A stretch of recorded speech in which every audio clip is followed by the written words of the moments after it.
A'udzu billahi minasyaitonir rajim.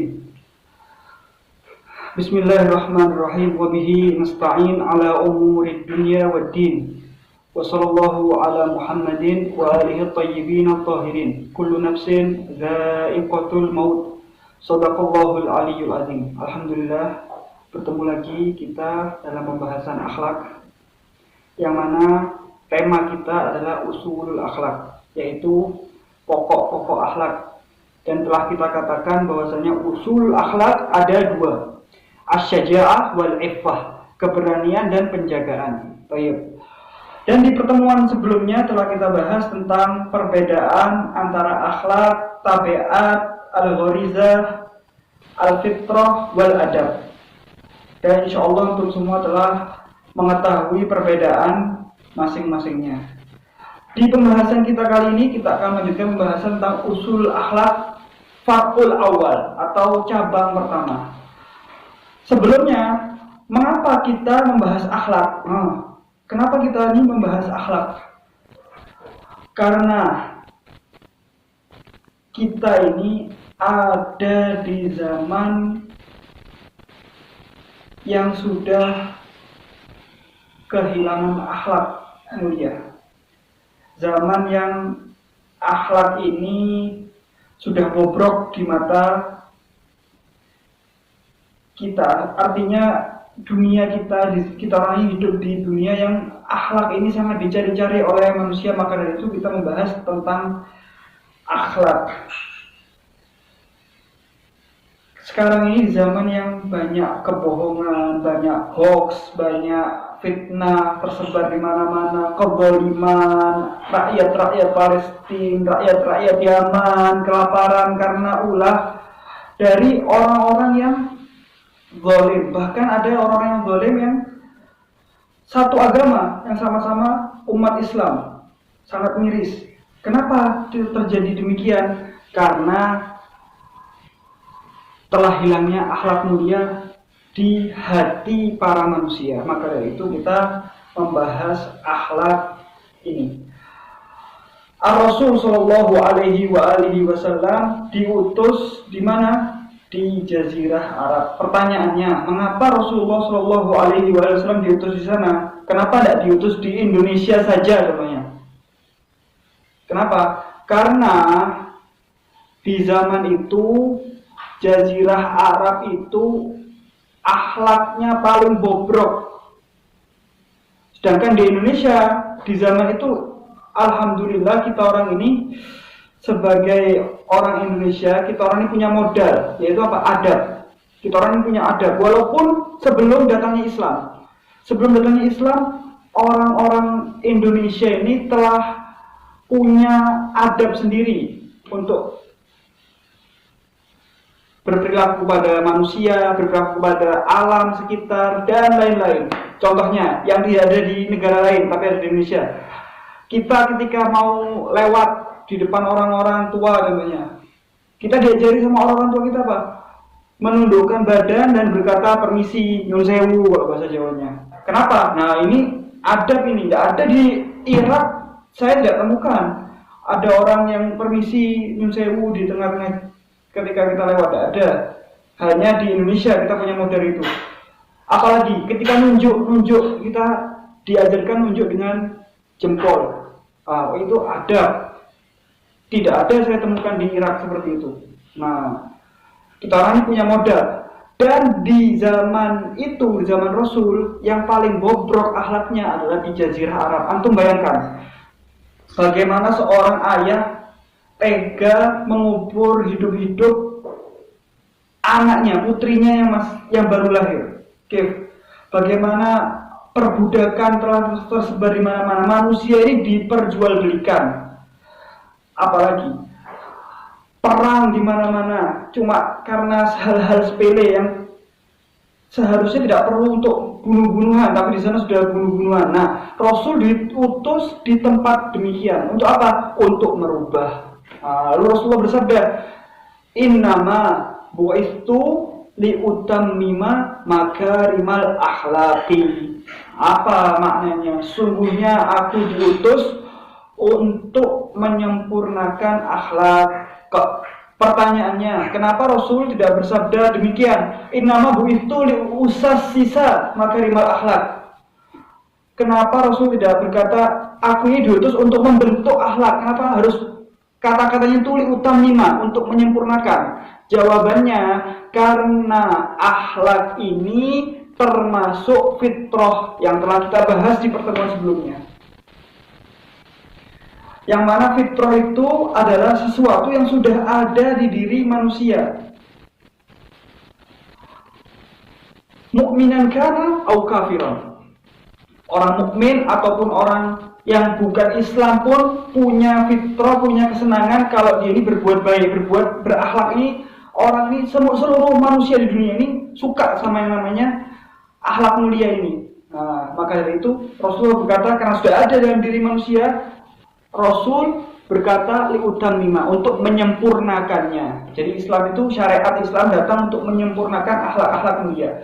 Karena kita lihat, ada tidak orang selain Islam yang baik? Banyak. Ada tidak orang Nasrani yang baik? Banyak. Ada tidak orang Yahudi yang baik? Banyak. Orang Hindu? Banyak. Seluruh umat manusia ini suka sama yang namanya akhlak mulia. Maka dari itu Rasul berkata, innama begitu liutammima, maka limal akhlaki. Baik, sudah dipahami. Baik. Lalu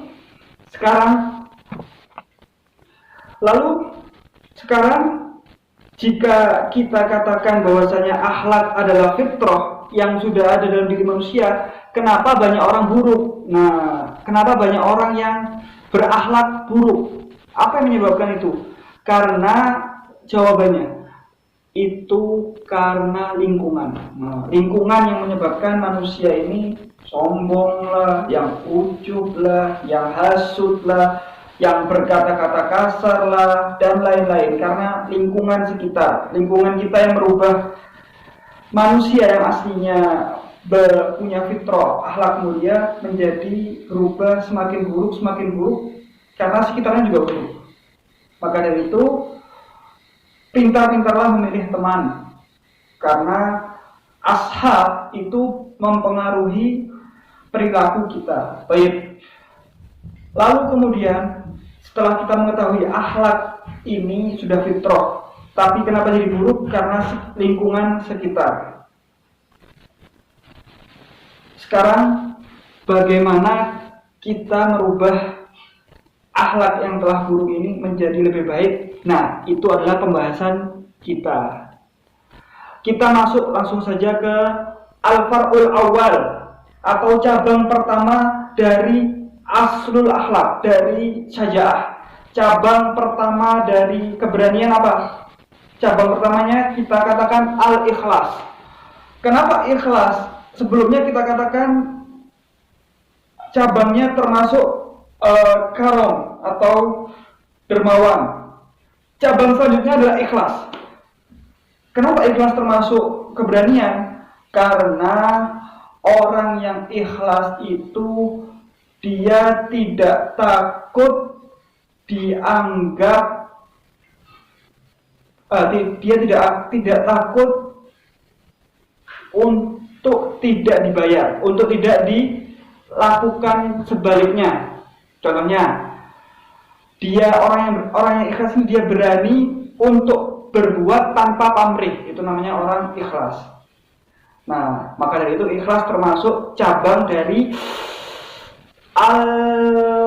al-syaja'ah. Baik. Mengapa ikhlas kita bahas di hari ini? Pertanyaannya, kenapa kok ikhlas kita bahas? Karena ikhlas ini adalah inti dari setiap amal kita.